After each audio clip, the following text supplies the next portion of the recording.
Welcome to the meeting room at Global TV Talk Show, a broadcast service of globalbusinessnews.net.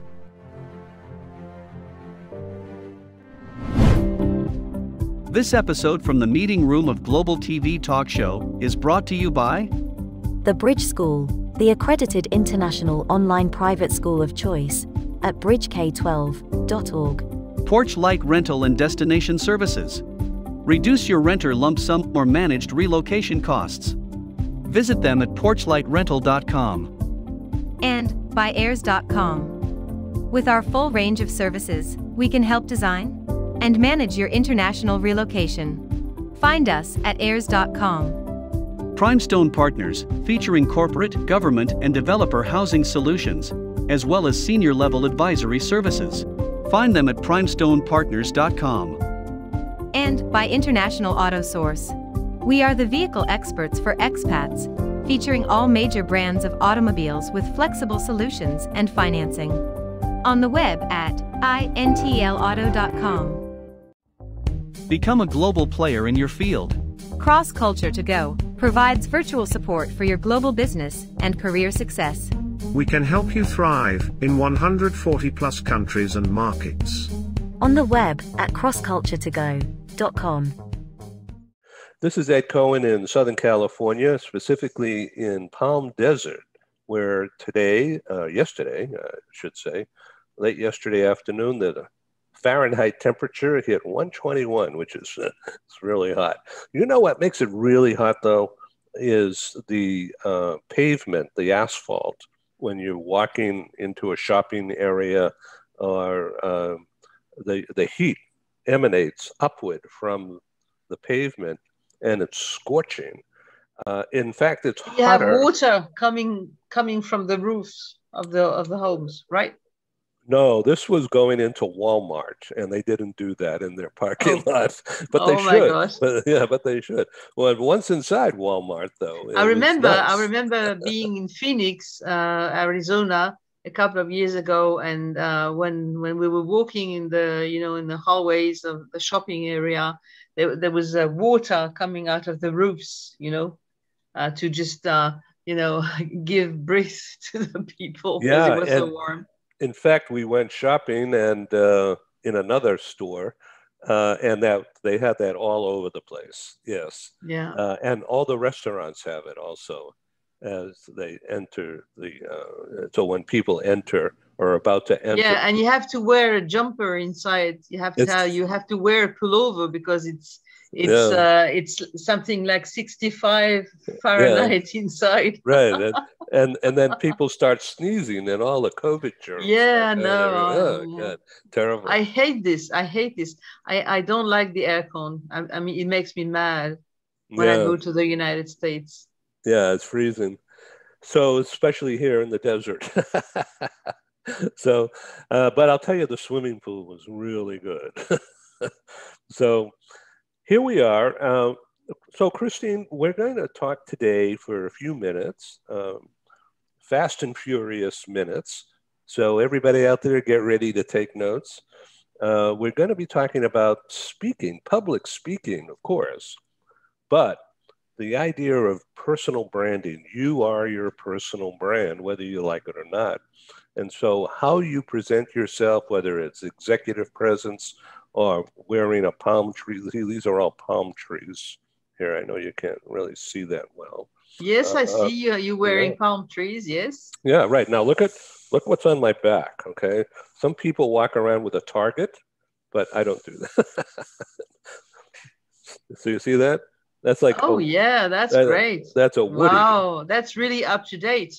Well, it's actually 20 years old. I've been wearing this shirt, but yeah, that is coming back now. The younger generation is tuning into our old good stuff, which is great. Makes for a good communication, right? So let's talk about communication. You're a CSP, certified public speaker. And you were the first. Certified speaking professional. Yeah. Meaning I have done 100 speeches, earned more than $625,000 within the 5-year time when I spoke for at least 25 customers. Wow, there you go. I was the first person in France who earned the CSP. We are four now, four of us. Bravo. And worldwide, there must be less than 7% in the 15,000 speakers who speak publicly. I mean, who get paid to speak. Well, that is great. Thank you, Producer Paul, for showing Christine's LinkedIn page. And Paul, while you're there, why don't you, if you can, go up to the top and find her website page. And let's see what's on Christine's website page. And then we'll move on with It's Christine-Morlet, just like Chevrolet.com. Yeah, good. And this will give our worldwide audience a quick look. Now, there's a packed house, a stadium. Remember those days? Wow. Yeah, that was an amazing speech. And yeah. My slogan is actually no one will remember about dessert, but everyone will remember about speaker. Yeah, that's right. Okay, so let's talk about the opening remarks, okay? And let's assume that you don't have any visual behind you beaming out to the audience, that you're at the podium, you're mic'd up, and you've been introduced properly, and then there you are, the spotlight is on, the close-up, and your camera ready, and what's the first 30 seconds all about? Well, my speech on why do good negotiators get what they desire, the first 30 seconds is 90% negotiators fail when they negotiate for three reasons. First reason, because they don't know what they want. Second reason is because they don't dare to ask. Third reason is because they build themselves a little scenario in their brain where they fail already and they don't ask. So 100% of people who do ask get either yes, no, or maybe. So we are here today to show you how you can get always a yes and this is fabulous. Get everything you want as a negotiator. Well, thank you for doing this today on Global TV Talk Show. You're making us even more famous. Okay, so let's just review those three things. The first one is they don't know what they want. Yeah, the first three things. I mean, I used one of the way to open is a statistic, like 90% people, negotiators, don't fail when they negotiate for three reasons. This is a way of opening, which is called the statistic way of opening. So and you give actually a figure. That's supposed to grab attention. Yeah, you give figures to people and you give them the answers, the whys. Yeah, you give them. So it takes about 30 seconds and you jump directly into the people's brain because they don't look at their phone. I mean, I have tested this thousands of times because I have done 5 world tours with this speech. And when I do this, people are just like this. Yeah, I want to know why, how they do this, how she does this. You see, this is how you grab people's attention. This is one way. The other way of opening is storytelling. I mean, you can actually get the same thing. It's a little bit longer because, you know, you can have a 2 to 3 minutes story where you actually, the ending is the same opening. Is 100% people who dare to ask get either a yes, a no, or maybe. So I noticed that you put your hands up like this, which is almost like a prayer, but it's not. No, it's not. It's just like a. It's just like a. You know, just like you know, the Fable de la Fontaine. You know, the ant and the seagull. She's been dancing all summer, and she didn't put anything for winter, so she doesn't have anything to eat for winter. And there's a story where there's an ending. This is meaning the ending, you know, the little tunnel, the funnel of the ending. And this is why it's so interesting to have that funnel, because this is where you will start. You see, you will use the story to end up through this little funnel, which is the moral of the story. And this is how you will open and also grabs people's attention. So the moral of the story told within the first 30 seconds is your grip. That's right. There's a grip, and then you have the transition to the promise. And the promise is also very important. This is the map of your speech. Now, how do you do that? How do you convey that it's a promise without having them think, oh yeah, here we go? I mean, No, it's a promise. You say, we're going to talk, well, 90% people fail for 3 reasons. Number 1, 2, 3. We're going to focus today on how to get everything you desire when you negotiate, and to make concessions, but you always get something back in return when you do concessions, when you do concede. You see, that's the promise. And this is why people from the left brain side will listen to you, because they will be highly interested in getting what they want back. When they make concessions, they will always get something back. I'm going to teach them that within the next 30 minutes. And this is the promise, you see? So if this is not regarded as being too aggressive, is it?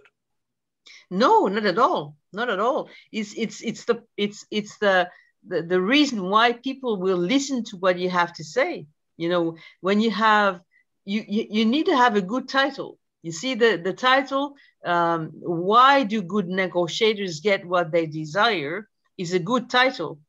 It's just like a title, how to lose weight without effort. You see, that's a good title as well. Would be good for me, actually. I've since the COVID, I've gained 10 or 12 pounds, and I need to a good title, for a good keynote on how to lose weight would be how to lose weight without effort. That's a good title. So you always need to have titles, is how to with, or how to for, you see? Yeah. That's a good title. The title is a very important focus for a keynote speaker. You need to have a good title to get the audience inside the ballroom, because the audience doesn't know, they don't know you if you're not famous, just like Barack Obama or Michelle Obama. That you need to have a good title to bring people inside. So it's really interesting that you say all this, because the title is a headline. That's right. Like, think of a newspaper. So when I was much younger, but you're still so young. Why do you say that? You're still very young, Ed. Well, when I was 30, which is not the case now, I worked for a newspaper in Boston. I was a cub reporter, and I was tasked. I worked for these old guys, right? So they said, so we're doing some brochures and we're doing some stories connected with this idea of Boston as a shopping mecca for the college-age students, all right, of which there's 1 million, right? So in Boston. And so give us some headlines for this story that we're doing about this area, shopping area of Boston, and headline, a grabber. And then give us more headlines on this and that that's sort of related. And let's see how you do. No training at all, okay? They just said, said, jump in. And so I came up with a couple of slogans and a couple of headlines, right? And for some reason they liked it. And it turns out that it became the headline of a magazine supplement. It was just brand new. And it had like a million, literally 1 million copies printed. And headlines makes everything. It's just like good titles for speakers. Headlines for any type of newspaper is the same. Is the same for a good speaker. You need to have a good title. Yeah. So let's talk about now, when you were talking in front of that huge stadium, and you've done many, but that image that's on your website with a stadium full of people. Yeah. Aren't you nervous? No, not at all. You need to breathe. You need to take deep breaths, you know, and anchor yourself in the right resource. You know how to anchor. I mean, I'm using NLP tools. I mean, you know, I don't know if you know neuro linguistic programming, NLP tools. You see, you anchor yourself. It wasn't recorded because now it's saying recording in progress. No, it will be edited. Producer Paul is a wizard at fixing things. Okay. So NLP means what? NLP means neuro linguistic programming, meaning you recondition yourself. Like when you suffer from nervousness, for instance, before a speech, you look at yourself in another environment. For instance, you see yourself, if you need the resource quietness, calm down, or self-confidence, you know, you need to find the right resource that you need in order to be quiet in front of that wide audience, you know. And so without suffering from you know, being nervous, you anchor yourself, and you need to use 3 of the 5 senses called the VACO: visual, auditive, kinesthetic, olfactive, or gustative. Okay, you needed 3 of the 5 senses, and you involve yourself, so you see the surrounding. Like for instance, for myself, I need to be quiet before I speak to a very large audience, to not to be nervous. And so I anchor myself in the resource quietness. And I am in the island of Corfu in Greece on the west coast. I'm lying on the sandy beach, you know, listening to the waves, and smelling, you know, the monoi that people put on their skin. And I feel so good, and I'm quiet, and I anchor this, and I do a small gesture like this. This is my anchor of quietness. And if I do this before I speak, I anchor myself in the resource I need.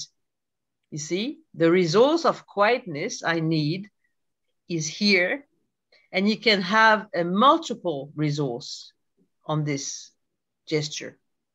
You use the NLP. Yes.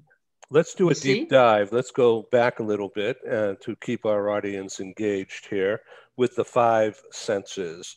Okay. First of all is what you see and what you smell and what you feel and you taste, just a general intake. But then you said kinesthetic or something. What is that? Kinesthetic is how you feel. Like how I felt when I was lying on that sandy beach.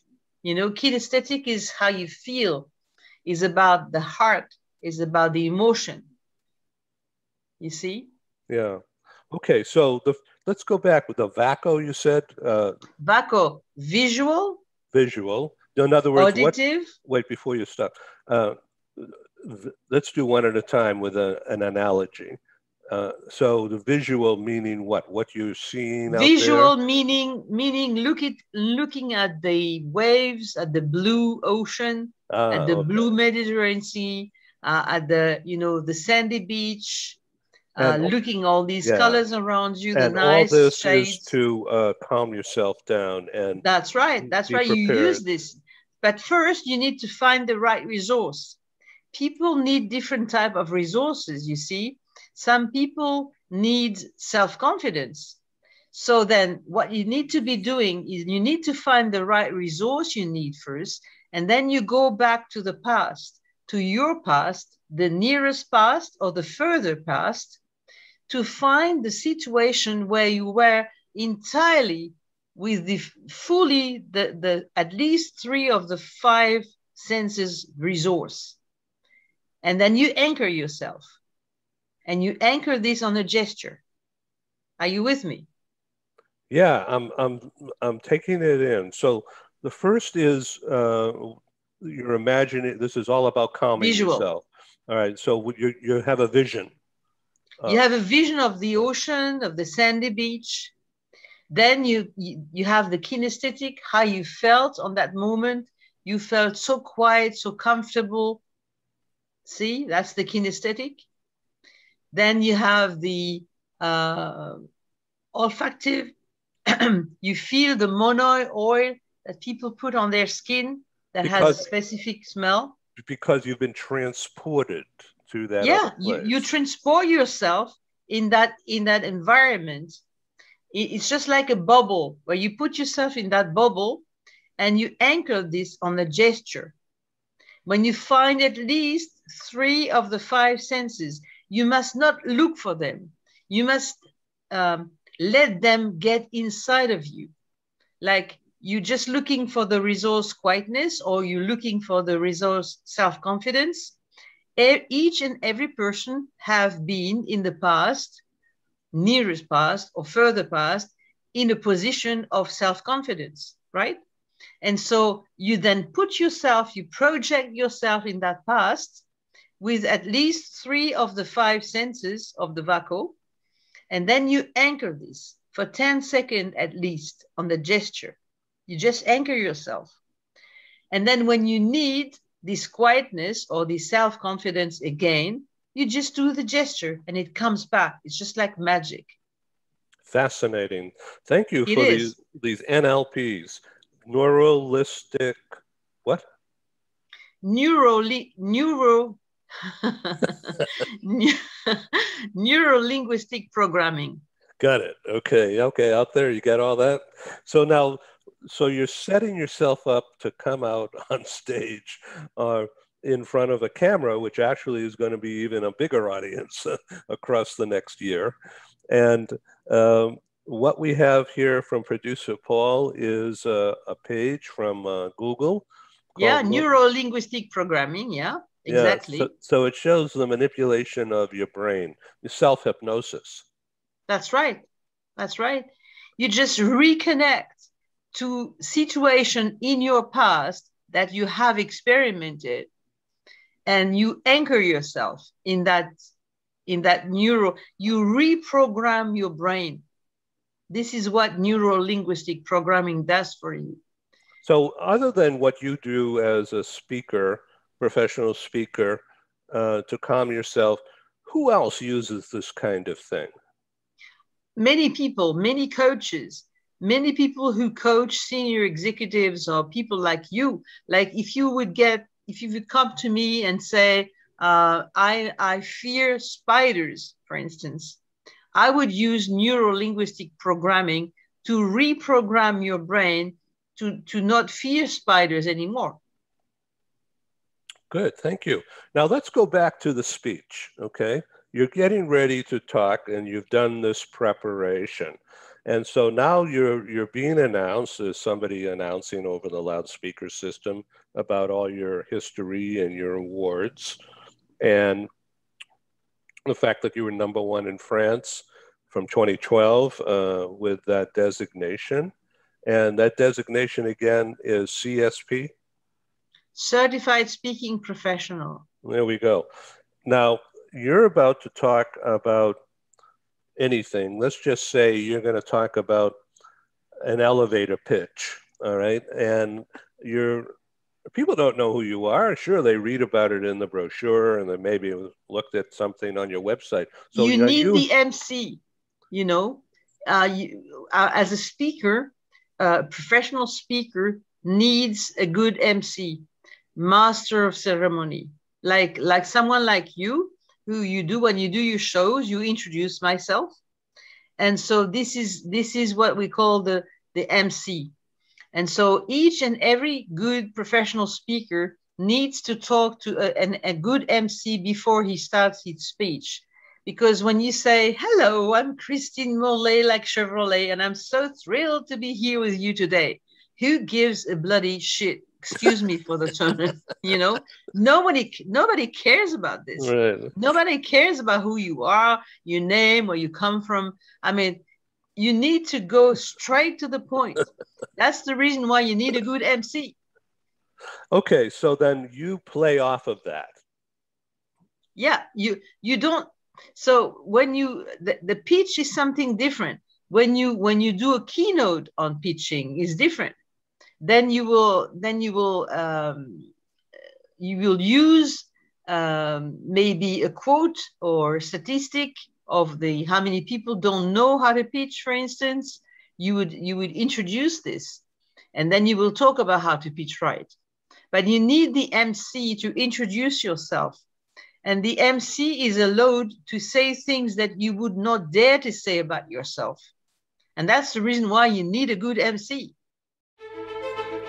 We interrupt this broadcast to bring you a timely announcement. Hi, I'm Sergei Gorbatov. I'm Angela Lane. Together we are researchers, writers and practitioners in the field of human resources. And we've also been multi-country, multi-assignment career expats.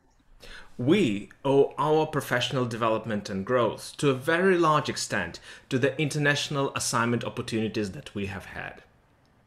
But in a world where distributed work may become the norm, we also want to understand what will happen to the nature, duration, and purpose of international assignments. Together with our colleague, Julian Dalzell from the University of South Carolina, we're undertaking a study on the future of expatriation. And we'd value your contribution. You can participate in this important study by completing a simple 10-minute questionnaire.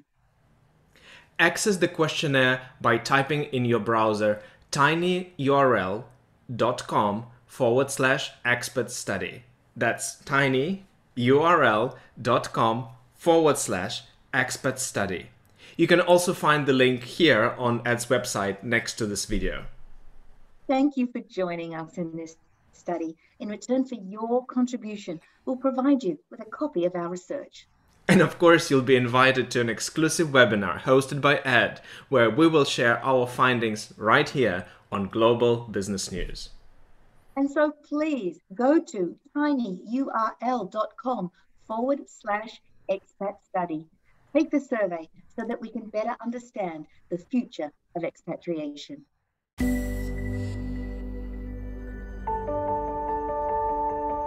Something that's really neat is that the Bridge School partners with various organizations to provide learning for their students.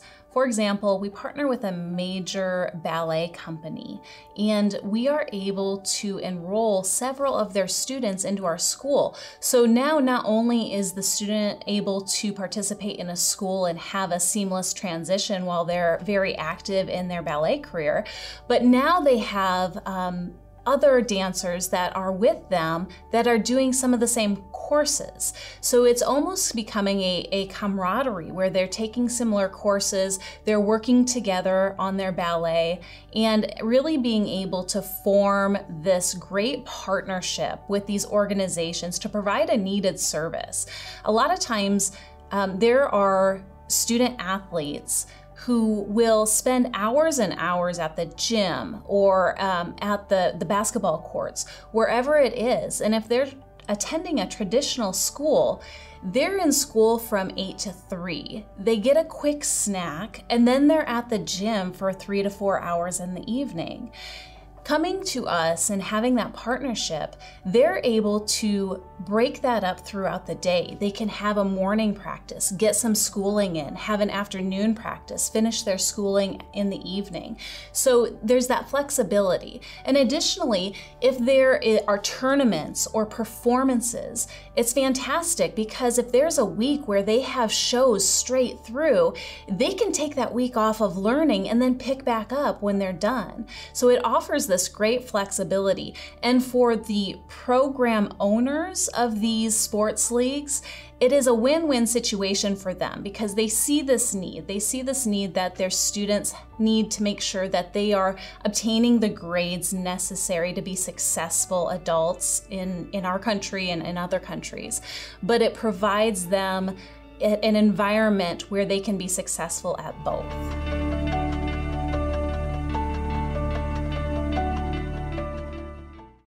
Okay, so now the MC says all these things because that is not you speaking, it's someone else, and everybody's being built up to wait for your opening remarks. So there you are. You're ready. Everything is good, and you know that you have about 30 seconds. Then you hit the line, just like I told you before. 90% negotiators fail when they negotiate for three reasons. 1, 2, 3, and then here you go to the promise, and then you start speaking. You start the development of the speech. If you have 10 minutes, you do the opening, the transition to the promise, and then one piece of steak in the middle of the burger, you see, and then the transition to the conclusion. If you have 10 minutes, if you have 20 minutes, what you want them to take away. That's right. Do you tell them up front in the first 30 seconds what you want them to take away, how you want them to feel? Yeah, well, how you want them to feel is not that easy. How you want them to feel depends very much on how you will interact with the audience, how you will talk from heart to heart, you see, because the three things, very important, what you want them to retain, to remember about what you said. Second, how do you want them to feel? And this is about talking heart to heart with people. And third, what do you want them to do? The call to action. That's very important. A lot of speakers, speak, and then there's no call to action, like at the end of the speech. Now, from now on, this is what I would like you to do, dear audience. Like if you talk about, like public speaking, remember at the end of my speech, I have people dance. On music, I put some special music on, and I have people do a special choreography that I did. What do you want them to retain, to remember? How do you want them to feel? And what do you want them to do? And everyone is dancing. And I've been doing this remotely as well, with people on the other side of the planet dancing in front of their computers. This is amazing. Okay, so now the specific music, just give us one. I know you've done many, but just give us one example. First of all, you're teaching people that your premise is how to deliver a speech, how to get something across quickly and with information. So in the end, you end up with everybody on their feet and moving around, and because this is you my want call them to action in my speech on how to transform basic communicators in really thought leaders. I mean, good speakers. This is how in this speech I have them dance at the end with the choreography. What do you want them to remember? How do you want them to feel? And what do you want them to do? This is how my ending in that particular speech. But in other speeches, I end with a quote, or I can end with a story, that leads to a major point, or it can end also with a real call to action. From now on, dear audience, I would like you to remember no concession without getting something back in return. That's a good one. And this would be my last word. Now, do you ever make people cry? Oh, yeah. It's happened many times. It's happened many times. It's cried from emotion because, when I talk about my signature story, a lot of people remember how they were when they were 5 years old and walking to school, looking for that chocolate cookie that I mentioned in my storytelling. A lot of people cry. A lot of people, relate from heart to heart with me. And this is how you make people cry, because you have them, in the kinesthetic way. You use the NLP as a speaker to connect with your audience from heart to heart. So you can make people, you're not making anybody, but you're encouraging the pathway towards people wanting to cry. because they're touched by something that. Yeah, I mean, they don't want to cry. They don't. Right. You don't make people cry. You know, people will cry because they would have emotions. You see, they will relate to you. They will relate to the story you tell, and they will feel some emotions. And some emotions make people laugh. Some emotions make people cry, depending how people are. People are different. But what's really good is to speak with the brain in mind so that you relate to each and everyone in the room. You know, you speak to the people with the brain in mind. This is fascinating stuff. So you just don't think about all this, but as a leading speaker, as a communicator, the words that you use, the words have personalities and they conjure up images, right? Mm-hmm. When you use that kind of an approach, do you have images like what producer Paul has done here a little bit? Sometimes I do, sometimes I don't. Depending on the type of keynotes, sometimes I give keynotes without images, but I use a lot of metaphors, you see, because metaphors speak to the right brain just like images.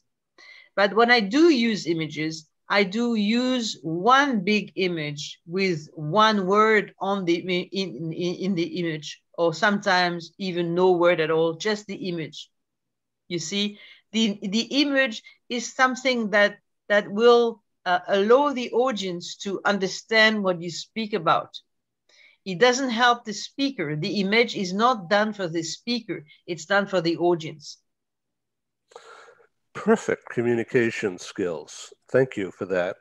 Let's now turn our attention to an example. You're in front of a smaller group. Like, remember we did that pharmaceutical event in, I think, Basel, Zurich or Basel, right?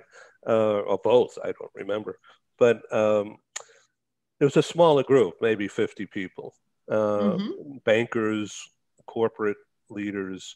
That was a really different place than a big stadium. Yes. Well, you interact in a more one-to-one basis. You see, you talk to each and everyone's eyes. You look to people's eyes, you connect. You see, it's very different. When you talk to wide, large audiences, like on the photo that you just shown, you speak to the camera, because usually there's a cameraman at the bottom of the stage who is pointing the camera at you. And so you need to look at the camera just like as though it would be a real person, because then that would enable the people at the back, really the back of the ballroom, to see you as well as they will be right up front, you see? So sometimes a producer of an event, a cinematographer, will have two cameras, one with a straight on and one like a sideways. That's right. To convey the image that the audience is looking at you. Yeah.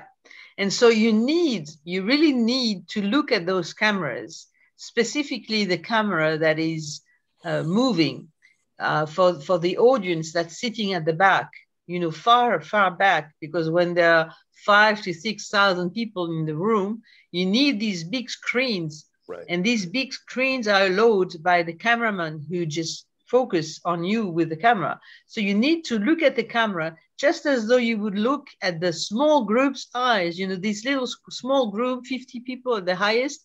You would look at each and everyone's eye, which is more feasible as for 5,000 to 6,000 people. Right now, I'm looking at this little green light on the top of my laptop, and so that's the cameraman. That's right. That's right. I'm imagining that I'm speaking in front of 5,000 people, because there are hundreds of thousands of people who look at your podcast. So I'm using the camera just as though I would speaking from heart to heart to you guys who are listening to us. So this is fascinating.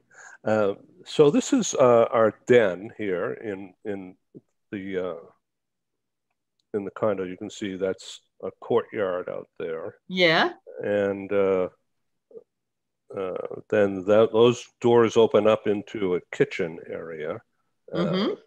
And so, and that way, you can't see it now, but there's a championship golf course that opens up in a vast area that way. And then out that way is a swimming pool and spa. So great environment. Yeah, it's great for the mind, you know, and that's like what you did there, you know, that little thing there to recognize the tactile of your mental focus or self-hypnosis is to focus in on like these dots behind me here, you know, and they're supposed to be relaxing, but yeah, well, it's a nice picture. Yeah, so that couch opens up, you know, but we haven't opened it yet. This is a new place. It's great. You're very lucky to be here. Very indeed, yeah. But the heat is oppressive. As I mentioned, it's 121 yesterday. It's supposed to be a little cooler today, about 118. So, but you have the aircon, right? Yeah, we have it set on 80. And last night, it was like in the 90s all night. And so we have these big fans, these big ceiling fans here. See if you can see that. Oh, yeah, there. Yeah. So it looks like Rick's Cafe in Casablanca in the movie. Yeah. So anyway. What are you doing there? So this is an investment property that the family owns, and they're rented out. So it's a business, you know, and they're rented most of the time. So every so often we get to come, but we need to fix it up because we have people coming in, renters, vacationers who want to play golf or have a runaway getaway vacation for 2 days. It's right near the LA metropolitan area, so it's a huge market, you know, and it's very strong. It looks nice. Oh, it's very comfortable. Yeah. So I wanted to ask you about all those books behind you, and I assume you've looked through, if not read them all, and the meaningfulness of that behind you. What image are you trying to convey to the audience having all those books? Now, I know that many people on Zoom these days have a bookcase behind them, not just their own books. Yeah, well, this is a real books. one. This is my real office with my real home. And here you can find some really nice little memories. You know, this is, for instance, here, this one here is a very nice little crabby. Oh, it's cute. From a speaker named Tim Gard, who's using the little crabby, you know, in one of his story. Yeah. You see? So the little crabby looks at the camera here and say, hello, how are you guys doing? I like that. That's good. Yeah. You see? So it's all about yourself. It's about your memory. It's about books that you have actually bought or listened to, or speakers that I have met who have given me their books, who have gone through. I mean, the type of image, I mean, I think the image is just being authentic, just like you know, you are authentic. You are in the living room, you can see the couch and the nice paintings just behind you. What really is the most important thing is being yourself, being authentic. Don't trying to calculate an image that would not fit for you, you see. Right. Like if I had some really electronic things or whatsoever behind me, it wouldn't be me, you see. I am me, Christine Morlet, just like Chevrolet. I could have a Chevrolet, actually. Oh, that's a good idea, isn't it? How about a Corvette? You know, that would be Yeah, why not? Why race not? car. Corvette Yeah. would be good as well. Yeah. So let's talk about closing remarks. You know, you've taken people down the road, down the yellow brick road, or wherever you're going to take them, and you proven that they're not on their phones because they're all looking up at you, and the cameraman pans the audience so it looks like everyone's paying attention. But Yeah. how do you get them to be sure to remember how to reach you for follow-up? Well, you know, most non-professional speakers have their phone numbers and website and email address on each and every slide that they publish behind them, which is really wrong. I would put my details, my contact details on the last one. The last one. You see, the last image that they see would be me with a big smile and my email address or phone number or website. I agree. That would be it, because you know, it's all about ego, you see. And I was talking to you about authenticity, and I think being authentic is then accepting people not willing or wanting to reach out, but just putting, you know, the last slide with your phone numbers or email address and website, and that's it. So people are going back to the office here in America, big time. Companies are requiring proof of vaccination. Now, not everybody likes that. Some people are not allowed to have the vaccination because of allergies or pre-existing conditions or even religious beliefs for some reason. But this has become a major issue, and I would think that would be a real hot topic for broadcast, not maybe now, Well, but maybe a month from now. I'm not sure, you know, people have very specific, I mean, I remember myself sending out an email last week to my community telling them that I got the 2 vaccines, that I got the #1 shot and the second one, and I didn't experiment bad fever whatsoever. And I got one email from someone who was very disappointed, saying, "Why do you encourage vaccination?" I mean, I didn't encourage vaccination. I just said I got the vaccine and that's it.